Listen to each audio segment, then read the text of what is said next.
और जो एक में संतुष्ट नहीं हो सका वो 1000 में भी नहीं होगा। मंदोदरी ने यही तो कहा था रावण से कि हे स्वामी, इन 16,000 रानियां हैं, इनमें क्या कमी है, क्या कमी है? ध्यान रखना, सबसे बड़ा पापी कौन है, सबसे बड़ा अब्रह्म कौन है? जो ब्रह्मचर्य धर्म का नाम भी लेने का अधिकारी नहीं, जिसके पास उसका पत्नी है, योग्य है, उसके बावजूद भी उसकी नियत दूसरे पर जा रही है। उसके बावजूद 16,000 रानियां थी। मंदोदरी कहती है क्या कमी है बताओ, हम लोगों में कमी बताओ क्या है? क्या सौंदर्य नहीं है? एक से एक सुंदर नारी थी। क्या हम लोग तुम्हारी इच्छाएं पूर्ति करने में असमर्थ हैं? क्या आपके संतान पैदा करने में असमर्थ हैं? क्या कमी बताओ मुझे, हम 16,000 रानियों में क्या कमी है? रावण कमी नहीं बता पाया। कमी बताओ तो मैं मान लूंगा कि हम लोगों में ये कमी है, इसलिए आप दूसरे नारी की तरफ दृष्टि डाल रहे हैं, क्योंकि उसकी पूर्ति हम लोग नहीं कर सकते। रावण कोई जवाब नहीं दे पाया। तो मंदोदरी कहती है कि सुन लीजिए स्वामी, जो 16,000 में तृप्त नहीं हो पाया वो सीता मिलने के बाद भी तृप्त नहीं हो पाएगा।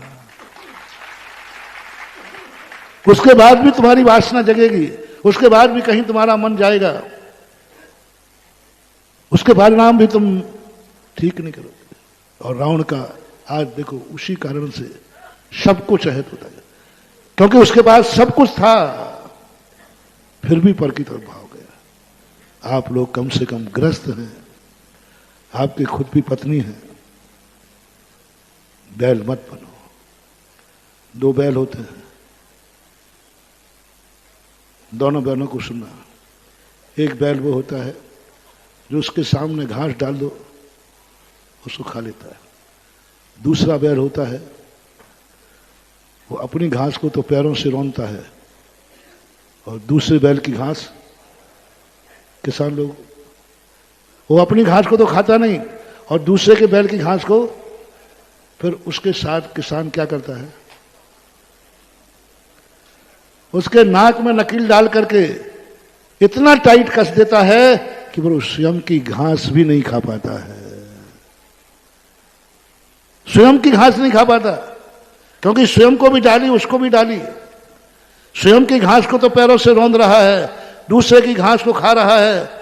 ऐसे व्यक्ति को ऐसे कसा जाता है फिर कि वो स्वयं की घास खाने लायक नहीं होती। सुन रहे हो रे सांड लोगों,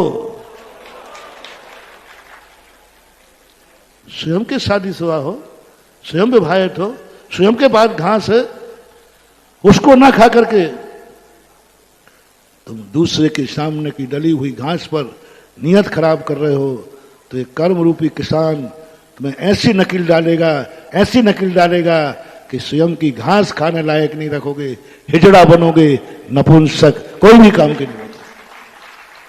क्योंकि स्वयं की घास को, स्वयं गृहस्थी होकर, शादीशुदा होकर, पत्नी अच्छी है, सुशील है, उसके बावजूद भी तुम्हारा मन, जब भी तुम्हारा मन, स्वयं के विवाहित व्यक्ति को कह रहा हूं, विवाहित व्यक्ति का जब भी मन डोले, मेरा ये उदाहरण याद रखना, मेरा ये उदाहरण याद रखना कि मैं वह बैल हूं जो एक दिन मेरे इस लायक भी नहीं रहूंगा। जब भी तुम्हारी नियत खराब हो, ये बैल का उदाहरण ध्यान रखना, और कर्म करेगा, ऐसा कर देगा, क्योंकि तुम्हारे पास था, उसके बावजूद भी परिणाम बिगड़ रहा है। इसलिए सुधार संतोष व्रत आपको